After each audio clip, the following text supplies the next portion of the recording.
just offer a quick word of Torah, I think it would be very easy to focus on the sadness and the fear. It would be very easy to focus on the death rate. It's easy to focus on the empty store shelves that we've seen around us. And I think in a lot of ways that's how people have been reacting out of their fear. But I've seen a shift in society that has been quite profound. And a lot of it has to do with the closures we see of synagogues, of churches, of schools. Because we could say, if you're young and healthy, come. Why not? If you're a child that seems that this virus doesn't affect children as badly, go to school. Why not? But as a society, we've chosen to self-limit, to self-quarantine in order to protect everybody. We've actually begun sacrificing our own freedom for the sake of the greater good. And that's been amazing. It took us a long time to get here. We were afraid of what it might do to the economy. We were afraid of what we might have to say to people to limit their own freedom. But here we are. Rabbi Daniel Hartman draws a distinction between Genesis Jews and Exodus Jews. And he teaches that in Genesis, we were small. We were under threat. And so what does God say when we're small and we're under threat? Here's blessing. I'll bless you. I'll take care of you. I'll love you. I'll bless everyone who blesses you, and I'll give you land, the land of Israel. But what does God say to us in Exodus? You're free. You can do anything you want. You're a free people. You're a nation now, not just a family. And so God says, I'm going to limit your freedom, and I'm going to put laws on you and require you to take care of those who are less fortunate than yourselves. That's where we are today. So many of us are blessed in so many ways. You guys are blessed in so many ways. And as so many of us sit around our kitchen tables at home with our families, we can take an opportunity not for that which we're giving up, to focus on that which we're giving up, to focus on really what's important. Our family, that we have the food that we need. And even in these times, to recognize how much we have, and that we have an obligation to be mindful of others, to self-quarantine, to limit ourselves for the sake of those who need protection or help or support. Indeed, as we wade through these very difficult and turbulent waters, we pray, may God grant health to everyone, healing to everyone. May God bless us with the wisdom of when to close our doors.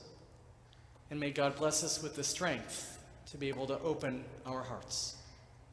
Ken Yehi Ratzon, may this be God's will. And let us say together, Amen. Shabbat Shalom. Thank you for joining me on this special day. My Torah portion, Parshat Ki Tisa, is taken from the book of Exodus, beginning with chapter 30, verse 11. My portion is about when Moshe climbed Mount Sinai to receive the 10 Commandments, and the Jewish people stayed at the bottom of the mountain. As we eventually learn, Moshe was on top of the mountain for 40 days and 40 nights. After a long time waiting for him, the Jewish people lost faith that he would ever come back, and they also lost faith that Hashem was even real. They wanted a visible God to pray to, so they decided to try something new. Aaron, Moshe's brother, was the one who was in charge when Moshe was gone, and he collected everyone's gold which they had stolen from the Egyptians during the plague of darkness. They used it to build an idol, the golden calf. One big thing that I learned from this parsha is to always be patient, no matter what the situation is, because I believe patience is one of the greatest skills to have. For example, if the Jewish people would have been more patient, then they would have waited for Moshe to come down the mountain like he eventually did, and they would not have committed the sin of the golden calf. My parents always try to teach me to be as patient as possible, so I can have that life skill to become a great person and a great leader later on in my life. You need to face situations in your life in a calm manner, so you don't have negative energy and annoy other people. You can apply this message to your daily life by just trying to be a little more patient each day, Take deep breaths and stay focused on your bigger goals. Don't act like a child who can't delay gratification. For my mitzvah project, a few friends and I went to a less fortunate school in Detroit each week to do some after-school activities with the kids. We played basketball and board games, and we also played outside. Some of the kids were harder to work with because they were wild and unfocused, but we were patient with them and ended up having a really fun time. It was a project I would highly recommend. I want to leave a strong message with you today, to always be more patient and have a good attitude about life. Practice patience so we can make the world a better place. Stay healthy, and thanks for watching. Shabbat Shalom. Shabbat Shalom and Yasher Koach, Jacob. We turn now to our Haftarah, which may be found on your Eitz Chaim Chumashim on page 1287. 1287, the Haftarah comes from the prophet Ezekiel.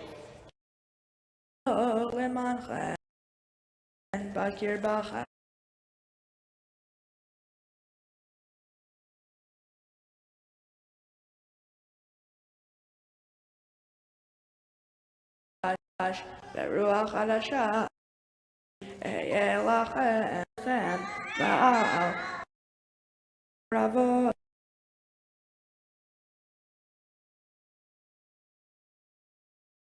יישארו סביבותיכם, כי אני אדוני.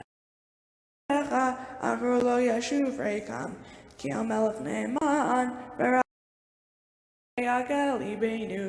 Akiso lo Yeshuzar, velo yinchalud odach marthim atach, yitvarach imcha befi kol chai, tamid leolam vaed, Baruch atah. Yehelanu ulecha Yisrael.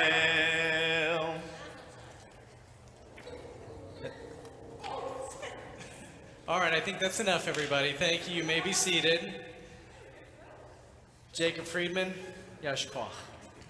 You did it. I invite you to take a deep breath. You're a very lucky kid. Pretty much everything in life has come easy for you. You're a star on the basketball court, you're a star on the soccer field, and you're a star on the baseball diamond. And I know because I've known you 12/13ths of your life, and you've always been a star on the sports field. You've been a star in the classroom. You've been a star in the classroom. And now, you realize sometimes not everything comes easy. But you persevered. And you made a beautiful simcha for your family. I think a word of the day and perhaps a word of the week is perseverance. That when things get difficult, we keep going. We keep trying. Now, Jacob, I've known you for a long time, my friend. And I remember from the youngest of ages, you in your parents' arms. I remember this little blonde kid popping along next to this little brunette-haired kid, my son Caleb, walking along together at Beth Hayeled in preschool, running along next to each other on the basketball court and on the soccer field. And I've been able to watch you grow all these years. Most of all, I've had the blessing of sharing in the journey of life with your wonderful family. We've cried together, we've celebrated together, and we've laughed a lot together. And here we are on this, as it was said, not just a memorable day, but now an unforgettable day. This very unique Shabbat. It would be very easy to look at an empty sanctuary. But that's not what we do. And it's not what your family does. Because somehow through it all, through the sadness and through the happiness, your family has always known what is most important. It's the joy of family. And you are blessed with an amazing family. And having sat at your Shabbat dinner table, I know how important family is to you and joy in family is to you. You've committed yourself to Yiddishkeit and to Judaism, to serve God and to strengthen the Jewish people. That's what you're doing today in the midst of all this, or despite all of this, maybe because of all of this, but that's what your family does day in and day out, I have the joy and the pleasure and sometimes the service of doing it with your Zadie. Day in and day out, day after day after day. And I know because of your Passover Seders, not by the way that I've ever been invited to a Passover Seder at the Gutman house, but because I can hear your Passover Seders from my house. That's how joyful and awesome they are in service to God and in celebration of family. At the end of the day, that is what is most important. And here, you have everything in your life that is most important. But because I know your family, I know that you don't stop with what's just most important. Because just as you're a leader, you come from a family of leaders who know really what it means to be a Jew. And I'll note, and I think it's quite profound, Jacob, that your very first act as a bar mitzvah, your very first thing you did as a Jewish adult was not to chant Torah or Haftarah, was not to say blessings. The very first act of true Jewish adulthood you did was in caring for your extended family and friends, and you told them, despite your having a simcha, you told them for the sake of health to stay home. Because of the depth of your kindness, and you're willing to self-sacrifice for the betterment of everybody, that was your first true act of Jewish adulthood. And you did it with such gusto and such joy. You truly became a man this week, Jacob. Yes, because you chanted Torah. Yes, because you're celebrating with your family. But because you put others first. Because you practice chesed, kindness. Because you knew what is really among the highest of Jewish values. Pikuach nefesh, saving lives. And gimilut chasadim, performing acts of loving kindness for others. That's when you became an adult this week, Jacob. And so today we're not just celebrating with you and me, and we're not just celebrating with your immediate family. We're celebrating with lots of people who are watching on the computer now, and lots of people around our community and around our country who love you, and who love you, and all of you. Because when we practice that kind of kindness, we become leaders. And when we are kind leaders, the community loves us. And you and your beautiful family are loved by so many. Jacob, we're proud of you for persevering and for all that you've learned to lead us today. Most of all, we're proud of the kind man that you are. We're proud of the kind man that you're going to be. And we're proud of the leadership that you and your beautiful family offers to our community and to our people. To you and to everyone who loves you, Mazel Tov.